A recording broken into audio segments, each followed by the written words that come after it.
Welcome to Founders Future, a podcast powered by Closers.io, where we dive into the journeys of innovative entrepreneurs and explore the road ahead for them and their companies. I'm your host, Amar Elm, and in each episode, we uncover the stories behind impactful ventures, the challenges faced along the way, and the strategies driving their future growth. Today, we are absolutely thrilled to have Matt Johnson, the dynamic co-founder of Optimize CEC. This is a firm revolutionizing customer experience through a people-first culture. With over 20 years in operation and team leadership, Matt is making clients and employees happier. Matt, welcome to Founders Future. Thank you. Happy to be here. Awesome. Let's dive in. I always like to start from the beginning. Walk us through what made you decide to co-found Optimize CEC. What problems were you hoping to solve in the market? Yeah, so I've done this many times for a lot of different companies where I will manage their contact centers internationally and in the United States. And so me and my business partner, we decided instead of doing this for everyone else, why don't we go ahead and go into business for ourselves and do it Mm. our way? One thing that we both excel at is, again, putting people first. I'm very employee centric. And so I've had a ton of success, again, for other companies, showing them how to get great results from people, how to have great performance and keep people around. I have employees that have worked for me. They follow me from company to company for over 10 years because they just enjoy working for me. And ever since I've started this company, a lot of the employees, even down to the frontline employees, are jumping ship from their companies to come join my company because they know I take care of my people. I want to make sure that they enjoy it. One of the biggest things that I always tell all of my employees is I want them to work for me forever, so they need to tell me how to do that. I love that. And that's such a big topic. Obviously, our podcast is Founders Future. We have a lot of founders that listen to this. Employee retention, finding the right people and then retaining them is so critical. So walk us through kind of your business model. Who is your ICP, your ideal client that you love to work with, and what services do you guys provide? Yep. So we again are mainly focused on customer experience. So a lot of, I'll call it call center, contact center, and then I do a lot of what is called back office. So things that are not directly involved in talking with clients or our clients. We may do processing of paperwork or data entry, different things along those lines. So that's really where my bread and butter is I'm looking for customers that or businesses that want to let me handle the customer contact because that is my business model. That's what I excel at and do a great job at. Trust me to give a great experience on their behalf. And then the potential that we're seeing is, again, there's so many different businesses that are out there that are just not doing it even because that's not what their business model was. They didn't go into business to be a call center. And so again, that's what I'm trying to solve is I'm solving that for them so that I have all the different tools and the innovative tools that are out there and I've trained my team how to use them correctly so that then I can solve that issue and they can then focus on what they need to focus on, which is whether it's retail or anything like that, and not have to worry about the customer experience side. Very interesting. So they're essentially outsourcing that side of it to you. So your in-house team would be handling those talks with customers and whatnot. Can you give us a quick example of the types of businesses that you work with, that you want to work with? Walk us through that. Yep. So a lot of retail. So if clients are calling, they have questions about either ordering products and if they have questions or something was, let's say, didn't work out, what is the warranty and replacement, all of that. A lot of utility companies will outsource because it's cheaper than carrying your own employees. I work with a lot of law firms, so I know we again do a lot of legal process outsourcing. So we know the legal process and all the different steps from the intake all the way through discovery until it actually gets settled. And then I also focus a lot on help desk and service desk. So Mm. it could be internal, it could also be external, but internal your employees are calling because they're having a computer issue, and then my team will be skilled to in order to solve that issue, whether it's tier one, tier two, before we have to again bring it back in-house and get more help. Do you find that this could potentially, in terms of this model, could potentially impose challenges to scaling? Just simply like you can only take on so many businesses. Like, do you have a particular capacity of we can only help this many people with the number of employees that we have? I'm curious your thoughts around that. No, and it's pretty, the potential is unlimited as long as, again, so we always focus to make sure that we have a facility that we can expand in. Mm. I have a team. At one point, I had over 42,000 employees with one of my companies. I'm used to the expansion. There's a Yeah, lot of, whether it's different markets, different geos around the world, just depends on whatever it is that the client is looking for. And again, once I know that the potential is that we could grow from 100 to 1,000, I will already start planning that and planning got it. for it because I want that business. So I'm Yeah, going to start putting the right people in place, making sure that the building meets all the requirements that we need. There's a lot of redundancies that we put in place to make sure that the businesses don't have any challenges, whether there's a power outage or internet failure. All of those things we make sure and we check so that they can trust that we will take care of it. amazing, amazing. And it sounds like when that time comes, you'll be operating in your zone of genius. Like you know how to keep people around, keep them happy, keep them operating. So whether it's 42 or 42,000, you're still able to manage the Yes. employees. And I spend a lot of time managing the managers and showing them how to be great leaders. Mm, So I usually, before I put a director that really off on their own, usually I spend a year or two with them, hand holding them, making sure that they understand how to do it the right way. I've taught a lot of leaders over the years, and one of the things that I always tell everyone is what are people going to remember you by? And so there's mm. funny things that I will do, and even though it may seem quirky. So let's say I will walk the floor at my buildings and I'll wave at people.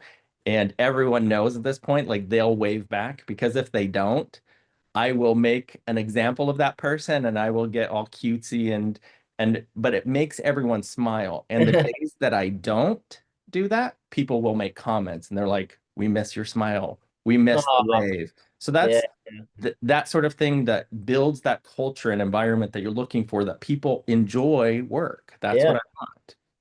I love that. And you're spreading that energy, that positivity in the workforce. I'm curious, how do you generate your leads for these retails, these law firms, these utility companies, these different companies that you work with? There's a few different ways that we try and find new clients, whether it's word of mouth, because again, I'm a big advocate of, hey, here's all my references. We will participate in what are called requests for proposals or RFPs or Okay. RFI. So we'll participate in those a lot. And then more recently, I'm even partnering with companies that is their bread and butter, where they will go out and find potential companies and they'll, whether it's working through LinkedIn or Facebook or Instagram, they'll go out there and find the companies that are looking for it. And so that's actually been a really great lead source as well. Okay, so they completely handle that themselves?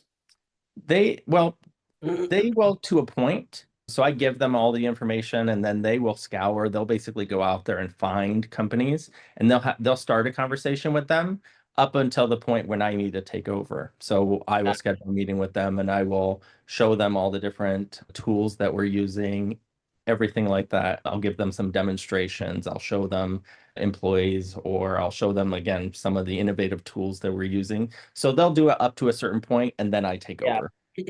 Got it. So you take over. Is there anybody else that handles the sales or just you? No, there are a couple, but again, usually I'm the one that will sign the final contract at the moment. Yeah, So fair enough. we're still in the beginning stages. We're about a year old, so we're still Amazing. growing. So there's not a ton of us, but I really go through with my legal background and everything. I go through the contract, make sure it's good, and sign everything. So I really try and be involved in the entire process. Can you can you share a challenging moment that you kind of faced as a founder when you were starting off and kind of how you overcame that? Yeah, I think some of the biggest things, especially when you're talking about international, there's so many different laws and hoops that you have to jump through. If you there's a lot of incentives that different countries want you to build businesses there, but you have to jump through 10 different things in order to accomplish it. Yeah. And so that's probably been the biggest challenge because then there'll be some new law that I didn't know about from last year that now we need to do this. And it's just been a challenge complying with everything that they're looking for. There's a certain investment amount that they're looking for, and they want me to plan for the next 20 years and give them what I think my financials are going to be for 20 years. So again, it's all these new things that have come up because and just a side note with there was a lot of gambling challenges that certain countries had where they were gaming and everything was being done within the country, and then that got banned. And so they put a lot of restrictions in place that everyone else is now feeling, again, because bringing in new business, they want to make sure that that is not what your business model is. Yeah. Were you in that industry before? No, no, Okay. I've never been in the gaming industry. Not at Okay, all. fair enough. Very cool. Well, walk us through like how what are this like the price structure looks like? If I'm a company and I come to you and I'm like, hey, I want to delegate all of these different things, how do you give a quote? What is that process, if that makes sense? Yeah, and typically what I'll find out, and I try and be as adapting as whatever it is that they need. We'll go through a discovery phase that hey, what do you want? Do you want the accent neutralizing software? Do you want this innovative software? We'll figure that out first, and that'll give me, especially like overhead, how many agents to supervisors do you want? How many agents to a quality assurance person? So we'll find out all the overhead and all the technology, and then I'll come up with what the pricing, of course, with whatever margin that I put in there.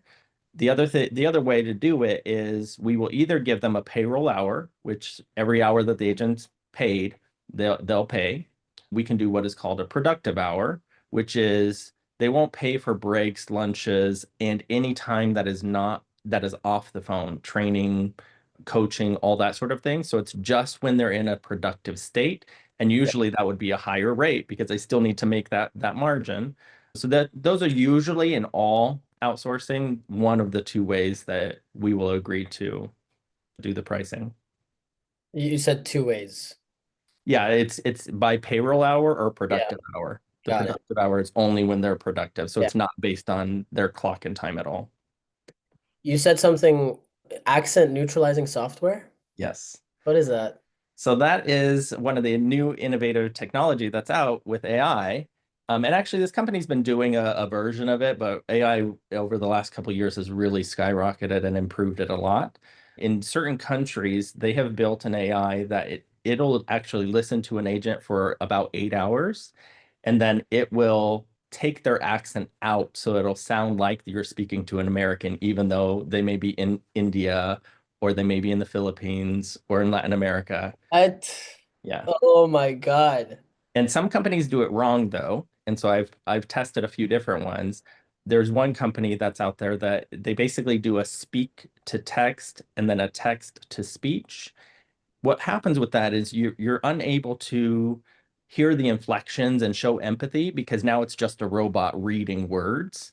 So you have to make sure that you're using the right company because this company is pretty much, it's like I'd say a half a second, quarter of a second, but it's processing and the agent can still express themselves saying, "Hey, I'm so sorry to hear about that," or be excited. You can hear that inflection, but again, it's really cool that how they're able to do that.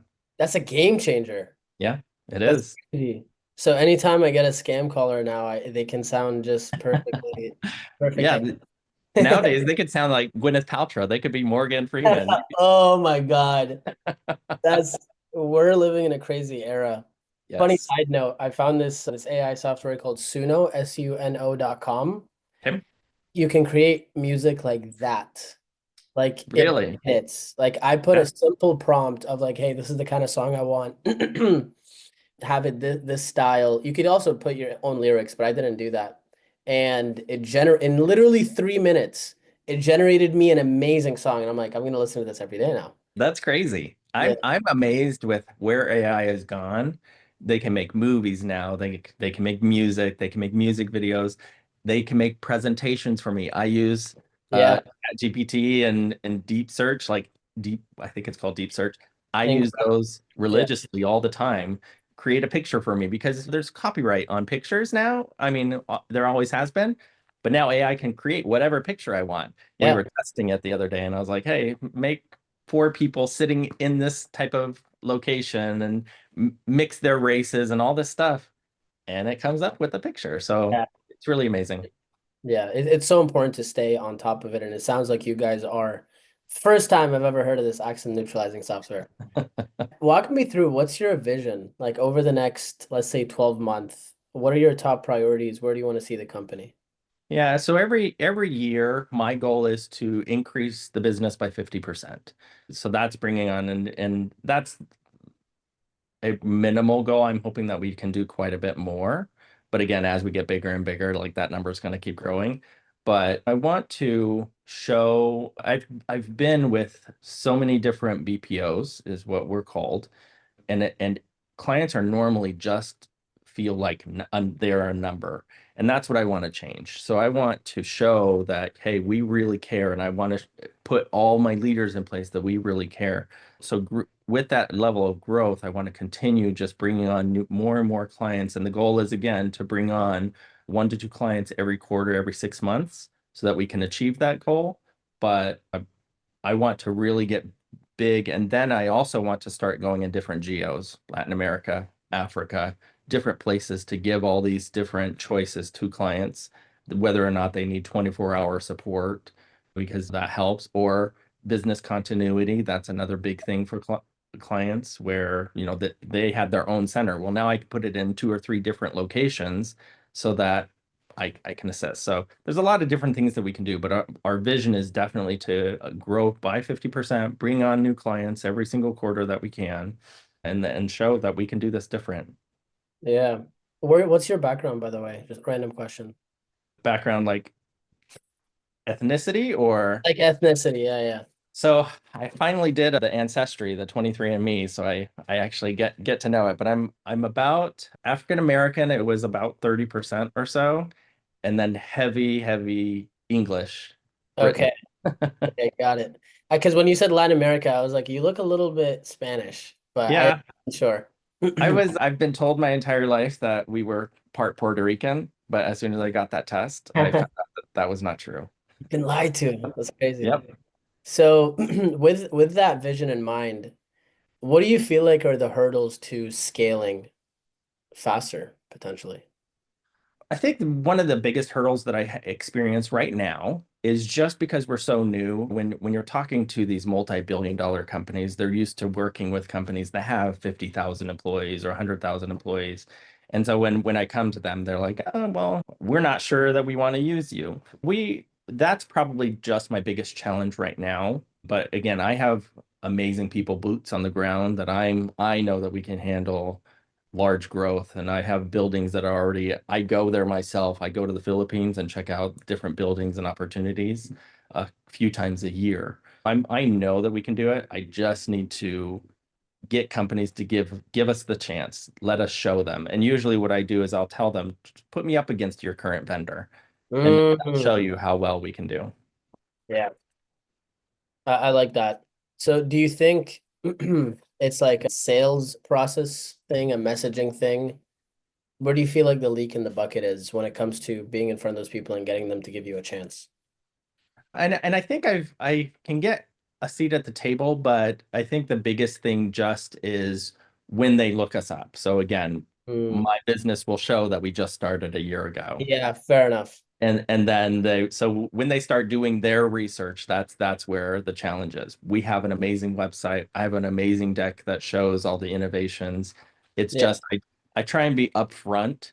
I'm always I don't like getting caught in a lie or not telling the whole truth or anything like that. So when they ask and they're like, "Hey, how many people do you have?" and it's a small number, smaller than what they're used to, I automatically get put to the side, which is okay. That's part of growing. And it's always happened. I started my last company with it was 80 employees and we grew up to 4,500 within a few years. So it's possible. There's always just a starting point. 100%. And it sounds like that could be something great to leverage during those conversations. Is the background Yep. of, yeah, doing something like that is no small feat. Walk me through.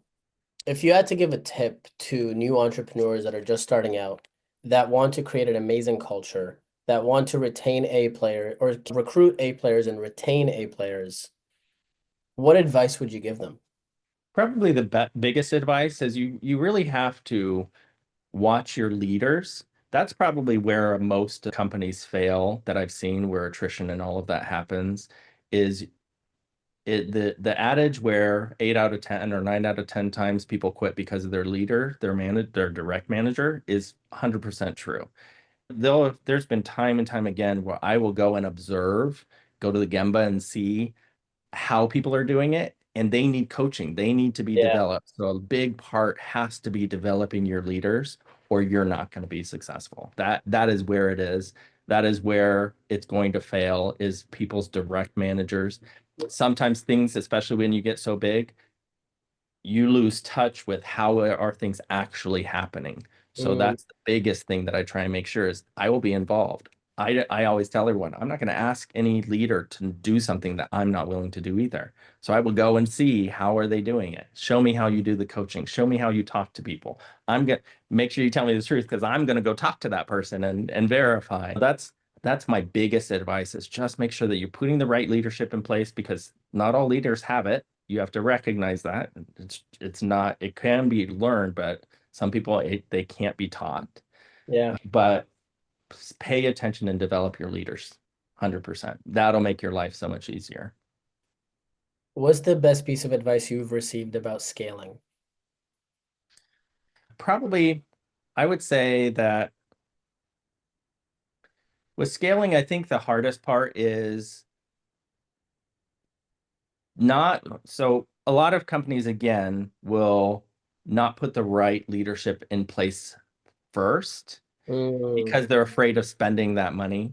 And the best advice that I got from one of my leaders is put someone in place that is going to make your life easier. That's the anyone that reports to me, I always tell them that I'm going to do this, and then you're going to make my life easier. Try and do everything so that I can focus on all the other things. So on the scaling side, make sure that again, put the people in early. Don't be afraid of spending it because it's going to make so much of a difference in the end. Where again, if you're already scaling and you put the right people in place and it goes off with a bang in a good way, they're going to keep wanting to send more and more business to you. But if you fail in the middle of scaling, it's going to fall apart and then they're going to question whether or not they can trust you or you can handle it, all that sort of thing. yeah, I love that. Powerful, powerful stuff. What's the best way for people to reach you? They can either go on our website, optimizecec.com. My direct contact information is on there, or pretty simple, my email is matt@optimizecec.com. There you go. Easy enough. Thank you so much for your time today. I My appreciate it. pleasure. Thank you so much. Course. So that wraps up another inspiring episode of Founders Future. Again, I want to thank you, Matt, for sharing your journey and your insights with us today. To our listeners, if you enjoyed this episode, don't forget to subscribe to Founders Future wherever you listen to your favorite podcasts. You can also find more resources and insights at closers.io, where we're dedicated to helping businesses accelerate their sales and marketing efforts through world-class systems and playbooks. Until then, keep on climbing.